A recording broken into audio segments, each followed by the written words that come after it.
Olá, amigos. Meu nome é André. Eu gostaria de fazer umas reflexões sobre algumas experiências e algumas percepções que nós temos das coisas.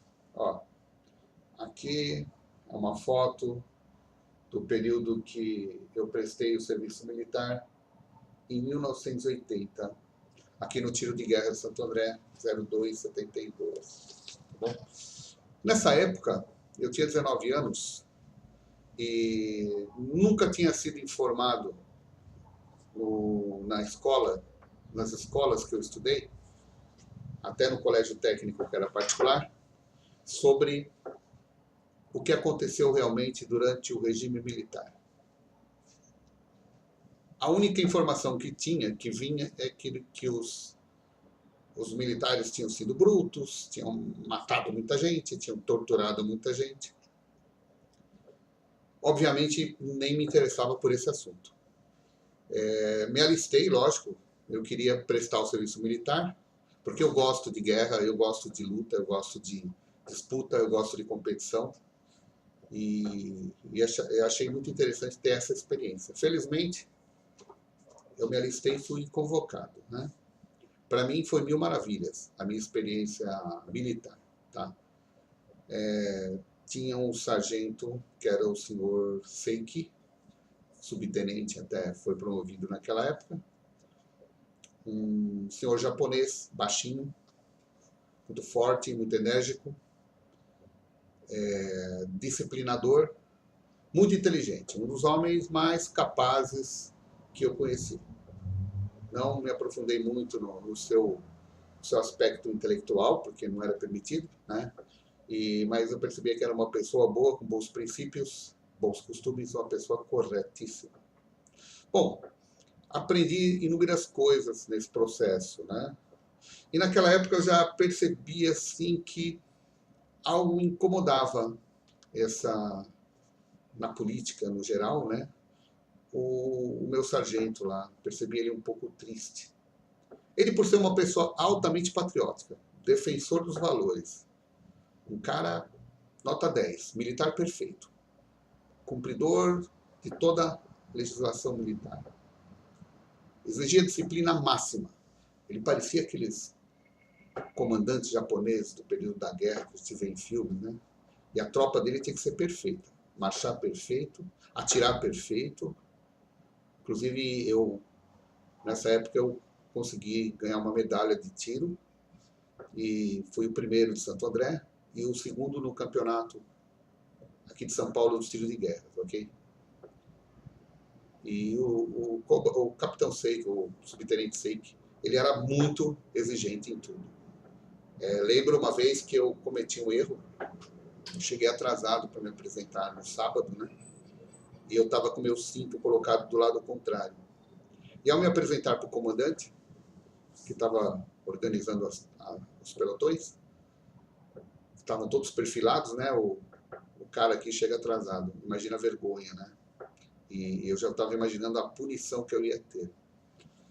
Aí na hora que eu me apresentei, né? Todos os soldados perfilados, eu me apresentei como atrasado. Aí o comandante olhou bem para mim. O teu cinto está ao lado contrário. Aí eu fui arrumar o cinto na frente dele, né? Já que ele falou.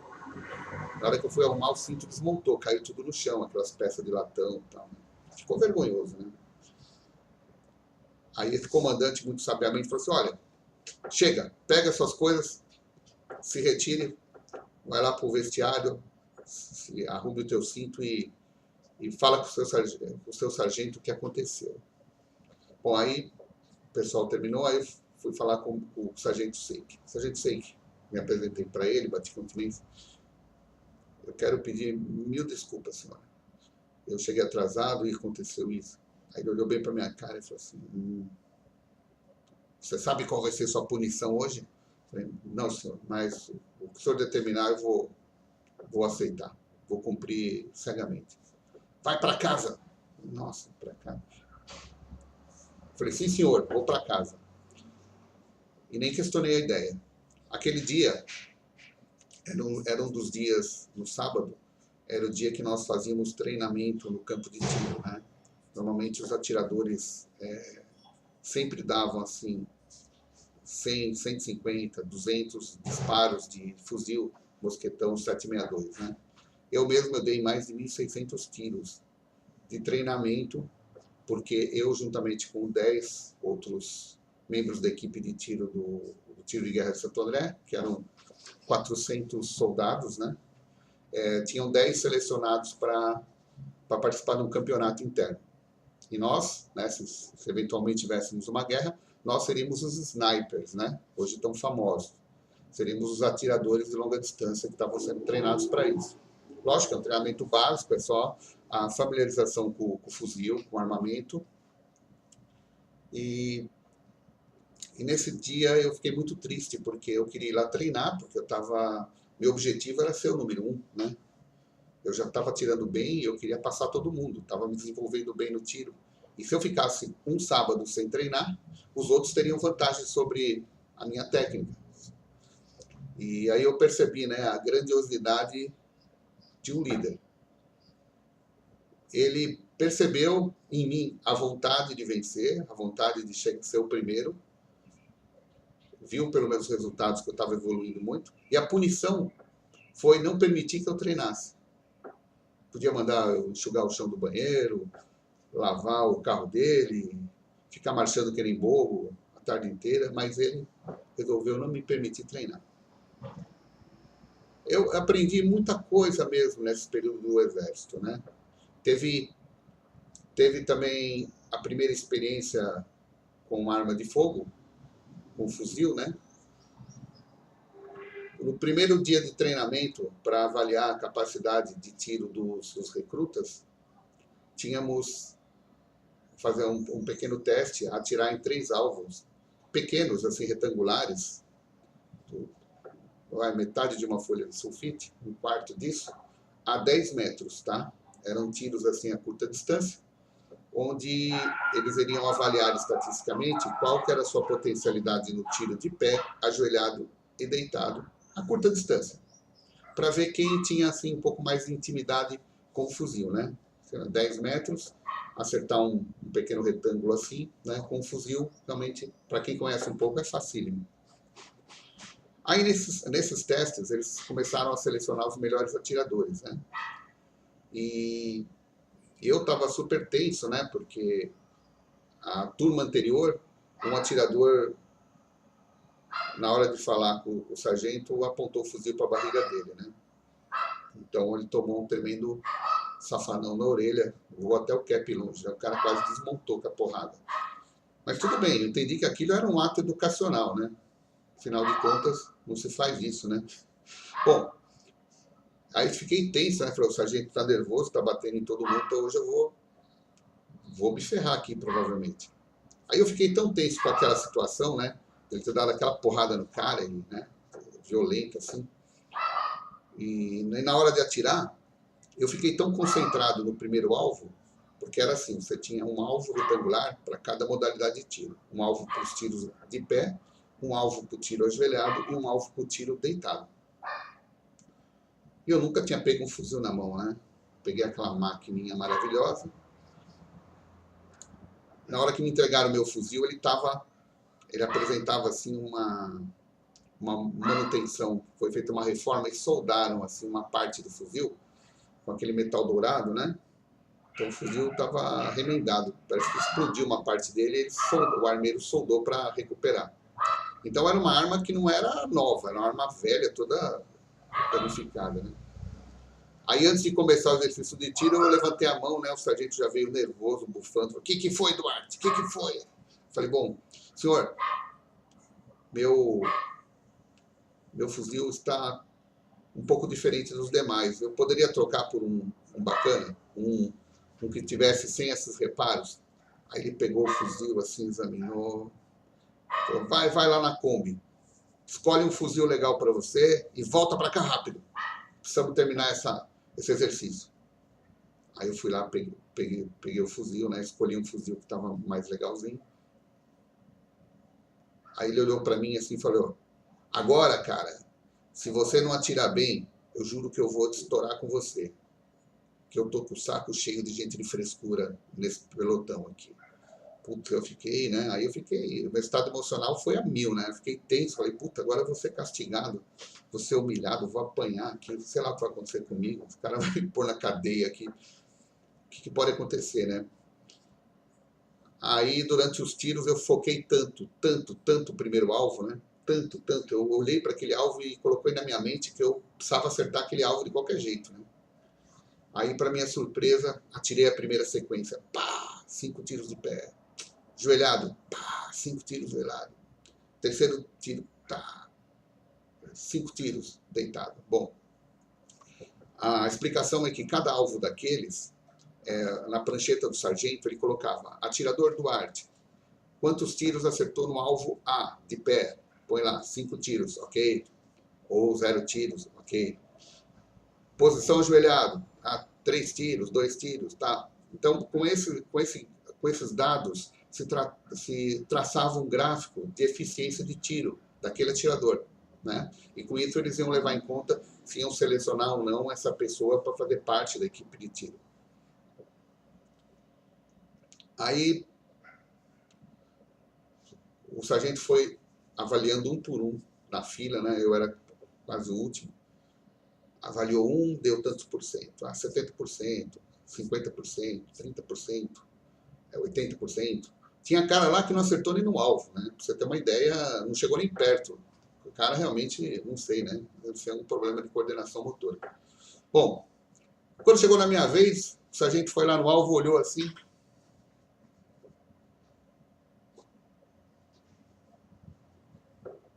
Falou assim, quem é esse cara aqui? Tá com gracinha pro meu lado? Eu falei, agora eu tô ferrado. Agora eu vou... Não vai sobrar nada de mim. Eu falei, sou eu, senhor, né? Bati continência. Falei, Duarte, cacete! Não falei que era para tirar 5 tiros no primeiro alvo, 5 tiros ajoelhado no segundo e 5 tiros no terceiro? Você não entendeu porra nenhuma do que eu falei? Você acertou os 15 tiros no primeiro alvo? Cacete! Por que você fez isso? Aí eu falei, agora se eu sair por cima, né? Se eu conseguir acertar os 15 tiros no primeiro alvo, eu vou sair por cima. Eu falei, senhor, é que eu sou uma pessoa muito econômica. Eu tinha certeza que ia acertar os 15 tiros no primeiro alvo, então eu não atirei nos outros para que pudessem ser usados por os meus companheiros. Nossa, aí foi demais, né? Aí o sargento ficou quieto e falou assim, dessa vez deu certo, espertinho, hein? Mas na próxima eu te pego, hein? Beleza. Então, quer dizer, foi muito interessante, né? Ele tinha tudo para me ferrar, mas assim que ele viu que eu tinha acertado os 15 tiros no primeiro alvo, a partir desse dia, o sargento começou a me respeitar diferente. Me ajudava em tudo que eu podia. Todos os recos lá, pegavam vários plantões durante o ano, eu não peguei praticamente um plantão só. E aí ele me convidou se eu queria trabalhar internamente no quartel, fazendo a seleção dos futuros recrutas, né? Então eu passei a ser um selecionador. Então, no lugar de servir o tiro de guerra com todo mundo lá ficar ralando, se sujando, pulando, tomando porrada, marchando, eu fazia a ordem de ida só de sábado, para efeito de algum desfile, alguma coisa. Um pouquinho, depois eu ia treinar tiro. E durante a semana toda, ficava lá no quartel fazendo seleção dos novos recrutas, traçando os gráficos, levando as estatísticas. Então, eu fazia a seleção de quem ia ser aprovado para o tiro de guerra ou não, baseado nas condições intelectuais e físicas. Outra coisa interessante também que aconteceu foi que, assim, na hora de escolher os recrutas, eu mandei uma lista para o sargento, né, para ele avaliar, para dar o veredito final. Então, eu escolhi lá vários pelotões, né? Falei, ó, senhor, esses daqui são os melhores que eu encontrei aqui dentro dos critérios que o senhor tinha me pedido. Aí ele olhou assim a ficha, olhou indignado e falou, porra, Duarte, você é um nazista? Você é seguidor do Hitler, cacete? Eu falei, por que, senhor? Você só escolheu soldado aqui com 1,80 m, 1,90 m, 1,95 m, todas pessoas altas, fortes, saudáveis, caucasianos, de boa procedência, com nível cultural elevado. Você escolheu a elite do povo brasileiro aqui para servir o exército? Ah, senhor, não é assim, nós não devemos escolher os melhores. Aí ele me ensinou uma coisa muito importante. Ele falou, Duarte, o que faz a natureza sobreviver, uma espécie, é a diversidade.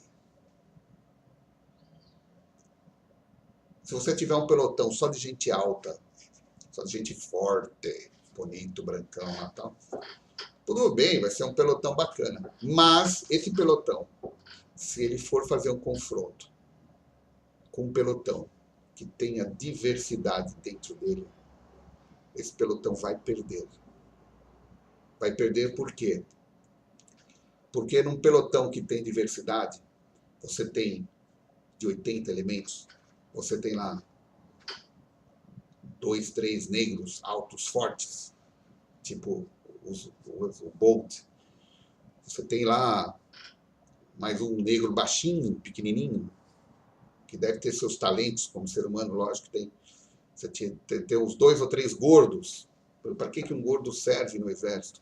Eu pensei, o gordo não é rápido, o gordo é lento, o gordo não se movimenta, o gordo come mais, o gordo sofre mais, coitado. Vai fazer uma caminhada, para que eu vou colocar um gordo? Vou colocar oriental, legal, oriental é disciplinado, é obediente. Vou colocar um descendente alemão, bacana, ótima procedência. Vou colocar um descendente italiano, falador, brincalhão, putanheiro, sei lá, ótimo. Põe lá português, legal, português, um povo bacana, inteligente. Espanhol, um povo aguerrido, briguento. Por um árabe, árabe lutador, sério. Então, aquele dia o sargento me ensinou que eu deveria usar o que eu tenho, a diversidade. É a mesma coisa que eu fosse colocar frutas. Estou numa ilha deserta, vou ter que ficar um mês no mar aí para tentar voltar para o continente. Eu posso pegar várias frutas lá na ilha. Aí eu vou levar só banana, eu vou levar só laranja, eu vou levar só abacaxi. Cara, eu vou morrer. Precisa ter diversidade em tudo. Aí ele me ensinou uma lição muito importante, que é a diversidade que nos torna mais fortes. E assim como no Brasil nós temos uma diversidade de raças, nós deveríamos fazer uso dessa capacidade que nós temos de diversidade para nos tornarmos superior a outras nações do mundo, de alguma forma. Nós temos mentes brilhantes em todos os segmentos.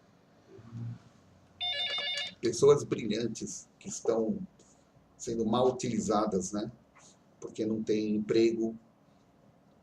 Pessoas que podiam estar desenvolvendo projetos, criando coisas, empresas, negócios, avançando, progredindo. Não existe. Bom, amigos, essa é uma experiência interessante, né, que eu tive. E o Exército foi muito bacana nisso, né? E notei que, de certa forma, as pessoas... hoje, nós temos uma outra consciência, né, das coisas. Naquela época eu percebi o meu sargento muito incomodado, era 1980. Os militares estavam deixando de vez qualquer influência na política do governo. Era uma era de transição, onde os militares estavam saindo de cabeça baixa, massacrados pela mídia esquerdista, que já estava muito forte, né? E eu já senti que o meu sargento estava se sentindo desprestigiado. É uma situação muito grave, né? O que nós podemos imaginar? Que depois que os militares deixaram seu poder, deixaram de ter o poder nas mãos de governar o Brasil, a esquerda aparelhou tudo, meteu a mão na mídia, começou a massacrar os militares.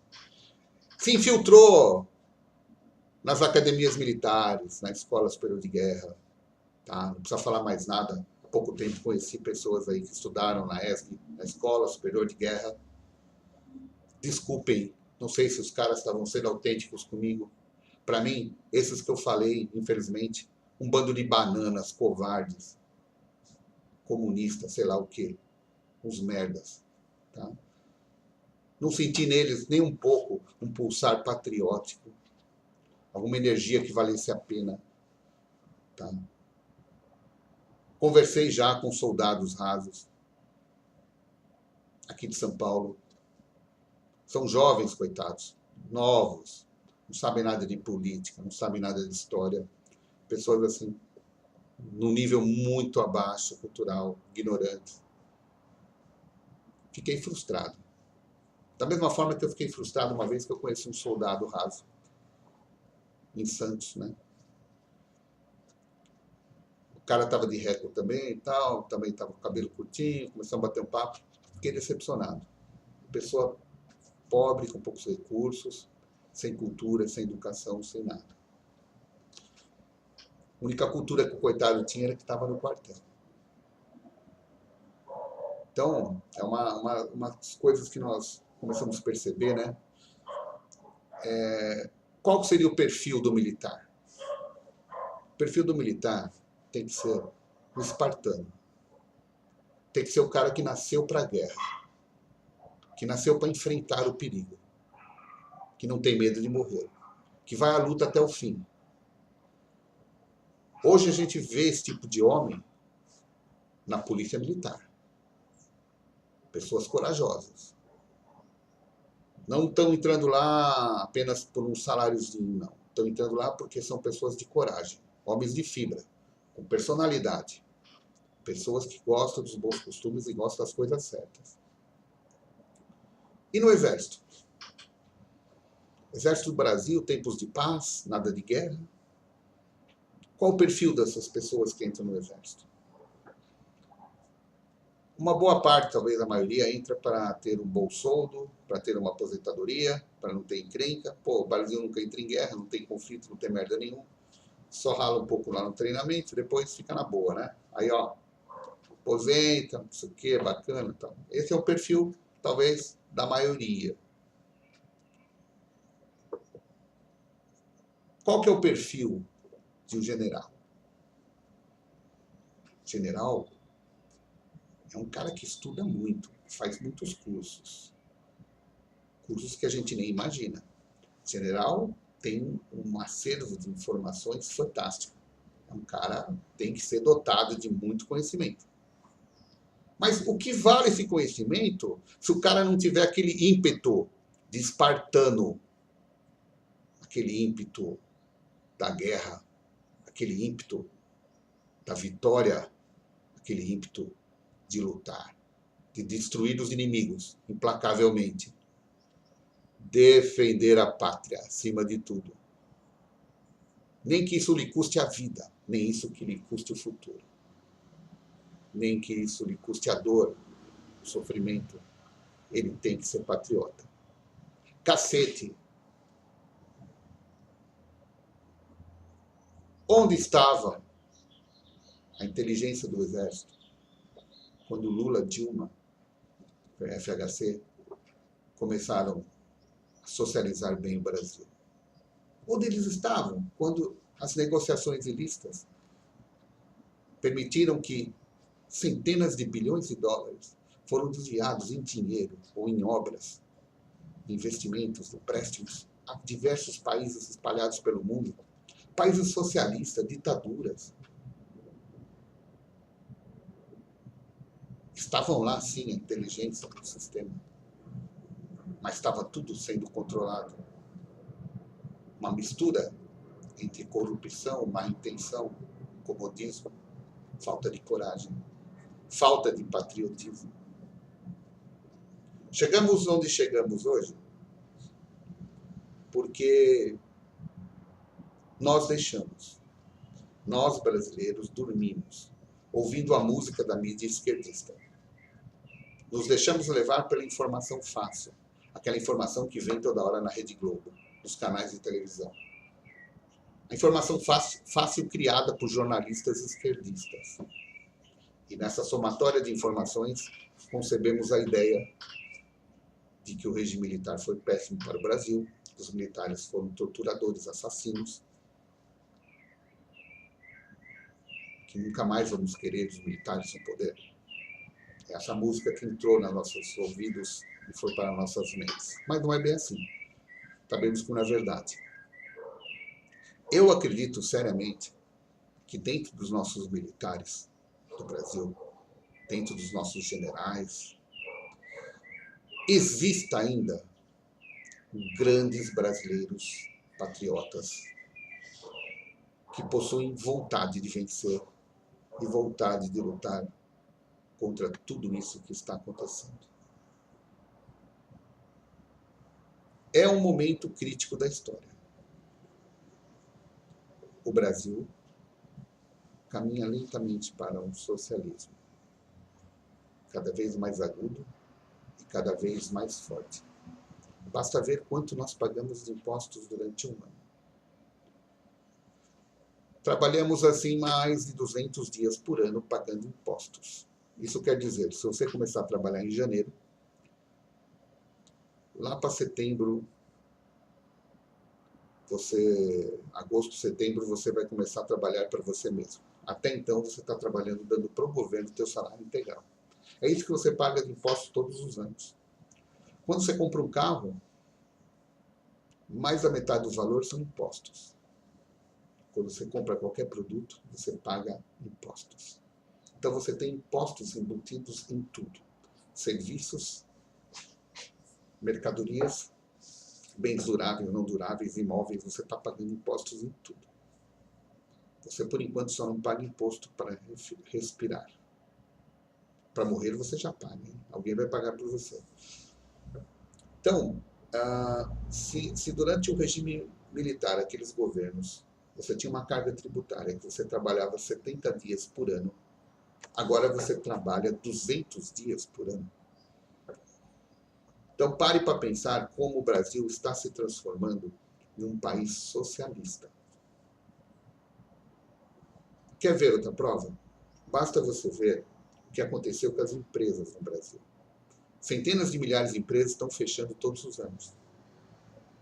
Porque o empresário, ou ele está metido num cambalacho com governos e prefeituras, alguma coisa ilícita para progredir, porque ele tem uma retaguarda de alguém influente, ou ele é realmente um herói, ele está lutando muito porque ele tem a maior carga tributária do planeta, ele tem leis trabalhistas que detonam o seu negócio. Qualquer funcionário que sai, mete ele no pau, ele tem que gastar 15, 20 mil, 100 mil, R$1 milhão de indenização. Depois, esse empresário não consegue, taxa de juros é alta, ele não consegue buscar recurso para amplificar sua empresa, empregar mais gente, avançar nos negócios, investir em pesquisa, inovação. Aí fica todo mundo com medo de investir, vai para o mercado especulativo, compra dólar, põe dinheiro no exterior, investe em outras coisas e jamais vai investir na geração de empregos. O empresário é visto pelo governo como um filho da puta, um cara que explora as pessoas. Então tem que socar um imposto nele mesmo. Tem que ferrar ele no Ministério do Trabalho também. Tem que ferrar ele com juros. Cacete, o que você entende disso? Os governos esquerdistas querem destruir o setor industrial comercial do Brasil. Querem inviabilizar toda empresa privada que existe no Brasil. O que se chama isso? Pré-comunismo.